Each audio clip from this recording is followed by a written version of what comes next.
ശക്തമായ ത്രികോണ മത്സരം നടക്കുന്ന ഒരു മണ്ഡലമാണോ പൂഞ്ഞാർ? ഒന്നാം സ്ഥാനത്ത് ശക്തമൊന്നുമില്ല, മത്സരമില്ല. ഞാൻ ജയിച്ചു കഴിഞ്ഞു. പിന്നെ രണ്ടാം സ്ഥാനത്ത് അവർ മത്സരം ആരാന്ന് അവർ തമ്മിൽ തീരുമാനിച്ചോട്ടെ. ആരാന്ന് ഇത്രയും നാളും ഉള്ളതിൻ്റെ 100 ഇരട്ടി ശക്തിയാണ് പ്രവർത്തകർ. എല്ലാ മേഖലയിലും ബൂത്ത് ബേസിൽ നമ്മുടെ RSSന്റെയും BJPയുടെയും NDAയുടെ സഖ്യകക്ഷിയുടെയും പ്രവർത്തകർ. ജനങ്ങളുടെ അഭിപ്രായമൊക്കെ എങ്ങനെയുണ്ട്? ഞാൻ എപ്പോഴും എനിക്ക് സൈഡാണല്ലോ. പൂഞ്ഞാറിന്റെ ആശാൻ എന്നാണ് PC ജോർജ് അറിയപ്പെടുന്നത്. പണ്ട് മതി പിള്ളേരെല്ലാം കൂടെ ആശാൻ എന്ന് വിളിച്ച് ആശാനായിപ്പോയി. ഇപ്പോഴും കൊച്ചുപിള്ളേരെല്ലാം ആശാനും തമ്മിൽ എന്താ ചെയ്യുന്നത്? ഓരോ പഞ്ചായത്ത് ചെല്ലുമ്പം ഓരോ അമ്മ പെങ്ങന്മാർ ഈ കുഞ്ഞു കുട്ടികൾ ഉൾപ്പെടെ വളരെയധികം സ്നേഹമാണ് സാറിനോട് കാണിക്കുന്നത്. ശബരിമല മേഖല അത് ഏറ്റവും പ്രധാനപ്പെട്ട അവിടെയുള്ള റോഡുകളൊക്കെ പുനരുദ്ധരിക്കാൻ എല്ലാം നശിച്ച് നാരായണപ്പള്ളി പിടിച്ചിരിക്കുക. സത്യത്തിൽ ജനങ്ങളുടെ എല്ലാ പ്രശ്നങ്ങളുണ്ടെങ്കിൽ ഓടി കിടക്കാറില്ലാതെ കുടുംബകാര്യമൊന്നും ഞാൻ ശ്രദ്ധിക്കും, കുടുംബത്തിനെ നോക്കിയിട്ടില്ല. ശക്തമായ പോരാട്ടം നടക്കുന്ന പൂഞ്ഞാറ്റിലെ ശക്തനായ പോരാളി PC ജോർജ് ആണ് ഇന്ന് നമ്മളോടൊപ്പം ഉള്ളത്. എങ്ങനെയുണ്ട് PC? പ്രചരണങ്ങളൊക്കെ എങ്ങനെയുണ്ട്? പ്രചരണമൊക്കെ എല്ലാം വളരെ നല്ല നിലയിൽ പോകുന്നുണ്ട്. വളരെ നമ്മുടെ പ്രവർത്തനം എന്ന് പറഞ്ഞാൽ ഈ 228 ബൂത്താണ്, 218 ബൂത്താണ്. ആ 218 ബൂത്ത് കമ്മിറ്റിയിൽ നമ്മൾ കൂടി കഴിഞ്ഞ് കൺവീനർമാർ വന്ന് ആദ്യത്തെ ഭവന സന്ദർശനം നടന്നുകൊണ്ടിരിക്കുക. ഇപ്പോൾ ഇനി 2 ദിവസം ഇതിനും രണ്ടാമത്തെ തുടങ്ങും. അങ്ങനെ 3-4 പ്രാവശ്യമെങ്കിലും വീട് കയറണം എന്നുള്ളതാണ് പാർട്ടി തീരുമാനം. അതിനുള്ള സജ്ജീകരണമൊക്കെ ആയിട്ട് നല്ലവണ്ണം വർക്ക് നടക്കുന്നുണ്ട്. ജനങ്ങളുടെ അഭിപ്രായമൊക്കെ എങ്ങനെയുണ്ട്? ജനങ്ങളുടെ അഭിപ്രായം ഞാൻ എപ്പോഴും എനിക്ക് സൈഡാണല്ലോ. കഴിഞ്ഞ തവണ എനിക്ക് സൈഡായിരുന്നു, പക്ഷേ ചില വർഗീയ വികാരമുള്ളതുകൊണ്ട് കഴിഞ്ഞ തവണ നഷ്ടപ്പെട്ടു. ഇത്തവണ പ്രശ്നമെല്ലാം പരിഹരിച്ചിട്ടുണ്ട്. അതിന് കുഴപ്പങ്ങളൊന്നുമില്ല. വളരെ നല്ല നിലയിൽ തന്നെ പോവുകയാണ്. പൂഞ്ഞാറിന്റെ ആശാൻ എന്നാണ് PC ജോർജ് അറിയപ്പെടുന്നത്. എന്നെ അങ്ങനെ പണ്ട് മതി പിള്ളേരെല്ലാം കൂടെ ആശാന്ന് വിളിച്ച് ആശാനായിപ്പോയി. ഇപ്പോഴും കൊച്ചുപിള്ളേരെല്ലാം ആശാനും തമ്മിൽ എന്താ ചെയ്യുന്നത്? ഇഷ്ടംപോലെ ചേട്ടൻ പിള്ളേരല്ലേ. ഇപ്പം ഷോൺ ജോർജ് ഒരു ദിവസം പറയുകയുണ്ടായി, അച്ഛന് ഞങ്ങളെക്കാട്ടിൽ ഇഷ്ടം പൂഞ്ഞാറാണ്, മക്കളെക്കാട്ടിൽ ഇഷ്ടം പൂഞ്ഞാറാണെന്ന്. എന്തുകൊണ്ടാ? അത് മക്കളെ നോക്കിയിട്ടില്ലേ? സത്യം ജനങ്ങളോടൊപ്പം അത് മന്നെ സത്യം ആകുമ്പം പറഞ്ഞ് വളരെ കറക്റ്റാണ്. സത്യത്തിൽ ജനങ്ങളുടെ എല്ലാ പ്രശ്നങ്ങളുണ്ടെങ്കിൽ ഓടി കിടക്കാറില്ലാതെ കുടുംബകാര്യമൊന്നും ഞാൻ ശ്രദ്ധിക്കും, കുടുംബത്തിനെ നോക്കിയിട്ടില്ല. കുടുംബകാരി ഉഷയുടെ ഇടപാടാണ്. പിന്നെ ഷോൺ പിന്നെയും കുടുംബകാരി ഇടപെടും, ഞാൻ ഇടപെടാറില്ല. അതാ 9 തവണ മത്സരിക്കുകയുണ്ടായി, അതിൽ 7 തവണയും വിജയിക്കുകയുണ്ടായി. ഇത്തവണ ഇപ്പോൾ മത്സരിക്കുന്നത് താമര ചിഹ്നത്തിലാണ്. എന്ത് തോന്നുന്നു? നല്ല സുഖം തോന്നുന്നു, സന്തോഷം തോന്നുന്നു. കാരണം ഞാൻ ഈ താമര ചിഹ്നം നമ്മുടെ പ്രധാനമന്ത്രി മോദിയുടെ ചിഹ്നമാണ്. വളരെ പ്രധാനപ്പെട്ടൊരു കാര്യം എന്താണെന്ന് ചോദിച്ചാൽ ഇത്രയും നാളും ഉള്ളതിൻ്റെ 100 ഇരട്ടി ശക്തിയാണ് പ്രവർത്തകർ. കാരണം എല്ലാ മേഖലയിലും ബൂത്ത് ബേസിൽ നമ്മുടെ RSSന്റെയും BJPയുടെയും പിന്നെ ഈ NDAയുടെ സഖ്യകക്ഷിയുടെയും പ്രവർത്തകരുണ്ട്.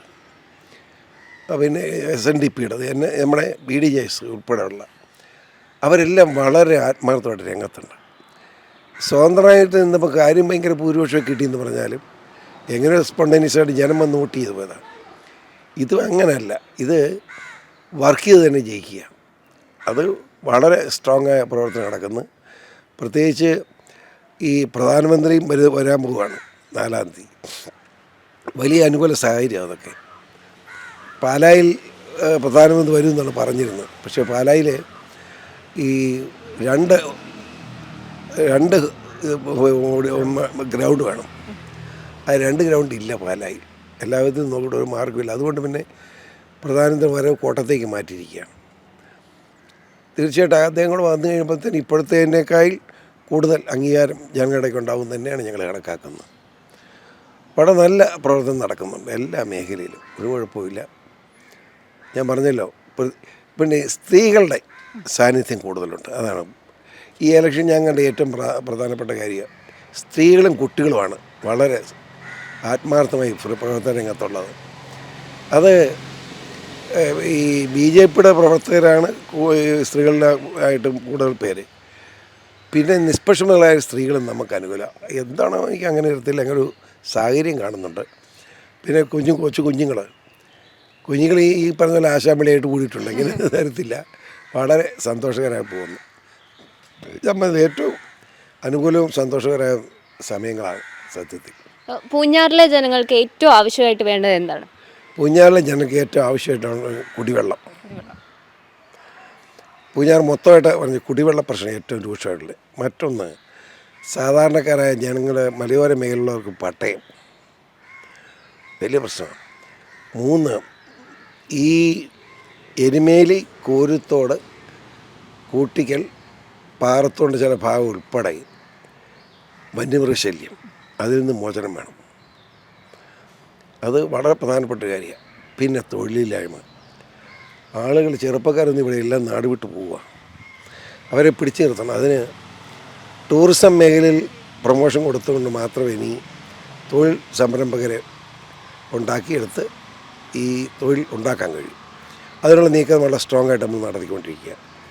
അതിൻ്റെ ഭാഗമായിട്ട് നമ്മളിപ്പോൾ മുണ്ടക്കയം, വാഗമൺ, ഈരാറ്റോട്ട വാഗമണ്ണൊക്കെ കോടികളാണ്. ഈരാറ്റോട്ട വാഗമൺ 44 കോടി രൂപ വരും. മുണ്ടക്കയം വാഗമൺ 46 കോടി രൂപ വരും. അതെല്ലാം സാങ്ഷൻ ചെയ്ത് ടെൻഡർ ചെയ്തിട്ടുണ്ട്. ഈ ഈരാറ്റോട്ടയുടെ അങ്ങനെ ഒരു കിടക്കുന്നൊരു സ്കീമാണ് സെൻട്രൽ ഗവൺമെൻറ്. അതെല്ലാം കൂടെ വന്നു കഴിയുമ്പം വലിയ തോതിലുള്ള മാറ്റം ഈ ടൂറിസം മേഖല ഉണ്ടാവും. അതാണ് ഞാൻ പ്രതീക്ഷിക്കുന്നത്. ഇപ്പം PC ഇപ്പോൾ ഫസ്റ്റ് ജയിച്ച് വന്നു കഴിഞ്ഞാൽ പൂഞ്ഞാറിലെ ജനങ്ങൾക്ക് ആദ്യം കൊടുക്കുന്ന ഒരു ട്രീറ്റ് എന്തായിരിക്കും? എന്നാ ട്രീറ്റ് എന്തായിരിക്കും ചെയ്തു കൊടുക്കുക ഫസ്റ്റ്? ചെയ്തു കൊടുക്കുക എന്താണെന്ന് ചോദിച്ചാൽ, ആദ്യം കൊടുക്കാൻ കഴിയുന്നതെന്ന് എനിക്ക് തോന്നുന്നത് ഈ കുടിവെള്ളത്തിന് പരിഹാരത്തിനുള്ള, ഞാൻ അത് ഒറ്റയ്ക്ക് നമ്മൾ ഒരു ദിവസം ചെയ്യാൻ പറ്റില്ല, എങ്കിലും ഏറ്റവും പ്രാമുഖ്യം കൊടുക്കുന്ന ഒരു കാര്യം അതായിരിക്കും. പിന്നെ പട്ടയം വേഗം കൊടുക്കാനുള്ള നടപടി, അത് വളരെ സ്പീഡിൽ 2000 പട്ടയം കൊടുക്കാൻ എഴുതി വെച്ചത് അത് സ്റ്റേ ചെയ്ത് പോയതാണ്. അതിപ്പോൾ ഒരു 3000 പേരാണ്. 3000 പട്ടയം ഉടനെ കൊടുക്കാനുള്ള നടപടി ഉണ്ടാവും. പിന്നെ നമ്മുടെ ശബരിമല മേഖല, അത് ഏറ്റവും പ്രധാനപ്പെട്ട, അവിടെയുള്ള റോഡുകളൊക്കെ പുനരുദ്ധരിക്കാൻ എല്ലാം നശിച്ച് നാരായണപ്പള്ളി പിടിച്ചിരിക്കുക. 5 കൊല്ലം കൊണ്ട് നശിച്ചതാണ്. അതെല്ലാം പുനരുദ്ധരിക്കാനുള്ള ശക്തമായ ഇടപെടൽ ഉടനെ ഉണ്ടാവും. ഈ റോഡുകൾ മുഴുവൻ പുനരുദ്ധരിച്ചാൽ മതിയാവും. അത് എന്ത് വില കൊടുത്തും ഉടൻ ചെയ്യണം എന്നുള്ളതാണ് എൻ്റെ അഭിപ്രായം. ശക്തമായ ത്രികോണ മത്സരം നടക്കുന്ന ഒരു മണ്ഡലമാണോ പൂഞ്ഞാർ? ഈ 1ാം സ്ഥാനത്ത് ശക്തമൊന്നുമില്ല, മത്സരമില്ല. ഞാൻ ജയിച്ചു കഴിഞ്ഞു. അപ്പോൾ പിന്നെ 2ാം സ്ഥാനത്ത് അവർ മത്സരം ആരാന്ന് അവർ തമ്മിൽ തീരുമാനിച്ചോട്ടെ. ആരാണെങ്കിലും എനിക്ക് വിരോധമില്ല. അതിൽ തർക്കമൊന്നുമില്ല. 2ാം സ്ഥാനത്ത് നല്ല മത്സരമാണ് അവർ തമ്മിൽ. അങ്ങോട്ടും ഇങ്ങോട്ടും ചീത്തോളിയൊക്കെ നടക്കുന്നുണ്ട്. ഏതായാലും അത് കേൾക്കുമ്പോൾ എനിക്ക് ചിരി വരും, ഞാൻ മിണ്ടാറില്ല. പൂഞ്ഞാറിലെ അച്ചായന്മാരും അച്ചായത്തിമാരും ഒക്കെ നമുക്ക് തന്നെ വോട്ട് ചെയ്യും. എന്താ സംശയിക്കുന്നത്? ഓക്കെ. അപ്പം എന്താണേലും എല്ലാവിധ വിജയാശംസകളും. പിന്നെ ഒരു കാര്യം കൂടി, ഈ നിയമസഭാ ഇലക്ഷനിൽ ജയിക്കാൻ പോകുന്ന അപ്പനും മോനും ഒരുമിച്ച് ഉണ്ടാവുമോ? ഒരുമിച്ച് ജയിച്ച് കയറുമോ? ദൈവനിശ്ചയം പോലെ നടക്കട്ടെ. എൻ്റെ ഒരു കണക്കിൽ 2 പേരും ജയിക്കാനാണ് സാധ്യത. ചരിത്രം കുറിക്കും. ഇനി അങ്ങനെ പറഞ്ഞാൽ അഹങ്കാരം പാടില്ല, അതുകൊണ്ട് അങ്ങനെ പറയുന്നില്ല. പക്ഷെ 2 പേരും ജയിക്കാനാണ് സാധ്യത. എല്ലാവിധ വിജയാശംസകളും. Thank you. എങ്ങനെയുണ്ട് PC-യുടെ ഒപ്പമുള്ള പ്രവർത്തനങ്ങളൊക്കെ എങ്ങനെയാണ് മുന്നോട്ട് പോയിക്കൊണ്ടിരിക്കുന്നത്? വളരെ നല്ല പ്രവർത്തനമാണ് നടത്തിക്കൊണ്ടിരിക്കുന്നത്. സാറിനെ സംബന്ധിച്ച് ഏറ്റവും നല്ല രീതിയിൽ, മുൻകാലങ്ങളൊന്നും ഇല്ലാത്തതുപോലെ വളരെ നല്ല രീതിയിലുള്ള പ്രവർത്തനമാണ് നടത്തിക്കൊണ്ടിരിക്കുന്നത്. എല്ലാ സ്ഥലം ചെല്ലുമ്പോൾ വളരെയേറെ ആളുകളുണ്ട്. സാധാരണക്കാർ വോട്ടർമാരെല്ലാം വളരെ ആവേശത്തിലാണ് സാറിനെ സ്വീകരിച്ചുകൊണ്ടിരിക്കുന്നത്. ഇപ്പം ഇലക്ഷൻ എത്താൻ ഇനി വളരെ ചുരുക്കം ദിവസങ്ങൾ മാത്രമേ ബാക്കിയുള്ളൂ. എന്തൊക്കെയാണ് പ്രതീക്ഷകൾ? എന്തൊക്കെയാണ് കാര്യങ്ങൾ മുന്നോട്ട് പോയിക്കൊണ്ടിരിക്കുന്നത്? ഇത്തവണ ഇപ്പോൾ സാറ് പറഞ്ഞ പോലെ തന്നെ 218 ബൂത്തിലും വളരെ കൃത്യമായ പ്രവർത്തനങ്ങൾ ചെയ്യുന്നുണ്ട്. അത് നമ്മുടെ പാർട്ടിയുടെ ഭാഗത്തുനിന്ന് കൃത്യമായിട്ട് ചിട്ടയോടുകൂടിയുള്ള പ്രവർത്തനമാണ്. പക്ഷേ അതിനൊക്കെ ഉപരി സാറ് മുമ്പേ സൂചിപ്പിച്ച പോലെ തന്നെ സാറിപ്പോൾ പര്യടനം നടത്തിക്കൊണ്ടിരിക്കുക. അപ്പോൾ ഓരോ നാടുകളിൽ ചെല്ലുമ്പോൾ, ഓരോ പഞ്ചായത്ത് ചെല്ലുമ്പം ഓരോ അമ്മ പെങ്ങന്മാർ, ഈ കുഞ്ഞു കുട്ടികൾ ഉൾപ്പെടെ വളരെയധികം സ്നേഹമാണ് സാറിനോട് കാണിക്കുന്നത്. അത് കാണുമ്പോൾ നമുക്കൊരു ആത്മവിശ്വാസം കൂടുതലാണ്. അതുകൊണ്ട് ഇത്തവണ ഒരു തർക്കവുമില്ല, 100% വിജയം സാറിന് ഉറപ്പാണ്. അത് ഉറപ്പാണ്, ഗ്യാരണ്ടി. വലിയ ദുഃഖത്തിന് ശേഷം വലിയൊരു സന്തോഷം, അതാണ് ഈസ്റ്ററിൻ്റെ പ്രത്യേകത. അതായത് ലോകരക്ഷകനായ യേശു കുരിശിൽ തറക്കപ്പെട്ട് മരിച്ചു, അടക്കപ്പെട്ടു. അതൊരു ദുഃഖമാണ്. പക്ഷേ ജനം രക്ഷപ്പെടുന്നത് അദ്ദേഹത്തെ ഉയർപ്പിലൂടെയാണ്. 3-ാം ദിവസം ഉയർത്തെഴുന്നേറ്റു. ആ ഉയർത്തെഴുന്നേറ്റതോടുകൂടി ലോക ജനതയ്ക്ക് മോചനം കിട്ടുന്നതാണ്. അതിൻ്റെ സന്തോഷമാണ് ഈസ്റ്റർ. ഈസ്റ്റർ സന്തോഷത്തിൻ്റെ ദിവസമാണ്. അന്ന് ഇറച്ചിനകത്തുനിന്ന് ഇറച്ചി ഈ ഈസ്റ്റർ PC-യുടെ ഒരു, ഈ ഇലക്ഷൻ PC-യുടെ ഒരു ഉയർത്തെഴുന്നേൽപ്പായിരിക്കുമോ? ഞാൻ ഉയർത്തെഴുന്നേറ്റ് എത്ര നാളായി ഉയർത്തെഴുന്നേറ്റിരിക്കുകയല്ലേ. ഇരിക്കുക ഈ ഇലക്ഷന് തീർച്ചയായിട്ടും നമുക്ക് അനുകൂലമായ തരംഗമുണ്ട്, ഉണ്ട്. ഒരു സംശയമില്ല. ഈയിടെ നമ്മുടെ വെല്ലിച്ചമ്മലുണ്ട്, അറിയാമോ? അരുവിത്രപ്പള്ളിയിലാണ് വെല്ലിച്ചമ്മൽ. ആ വെല്ലിച്ചമ്മൽ ആയിരക്കണക്കിന് ആൾ കൂടിയിരിക്കുക 40 വെള്ളിയാഴ്ച. ആ 40 വെള്ളിയാഴ്ച ഈ വെല്ലിച്ചമ്മല പണിതാൻ നേതൃത്വം കൊടുത്ത വികാരിയച്ഛനുണ്ട്, തോമസ് ഓലിക്കലച്ചൻ. ഓലിക്കലച്ചനെ വിളിച്ചെത്താണ്. ഇവിടെ നിന്ന് സ്ഥലം മാറിപ്പോയി മനുഷ്യനായല്ലോ. പുള്ളി അവിടെ വന്നോ പ്രസംഗിച്ചു. ഈ വെല്ലിച്ചമ്മല ആയിരക്കണക്കിന് ആളാണ്. ഈ വെല്ലിച്ചമ്മല എങ്ങനെയാണ് ഉണ്ടായി എന്ന് നിങ്ങൾക്കറിയില്ല.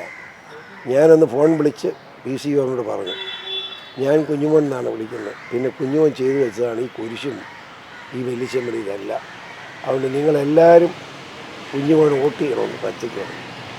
താമരയ്ക്ക് അത് ഒരു കുഴപ്പമില്ല. പുള്ളി പറഞ്ഞു പുള്ളി അദ്ദേഹം പറഞ്ഞു, ശനി എന്താണേലും PCOന് ജയിക്കണം, അതാണ് എൻ്റെ അഭിപ്രായം. കുഞ്ഞുമോനാണ് ജയിക്കേണ്ടത് പച്ചയ്ക്ക് പറഞ്ഞു.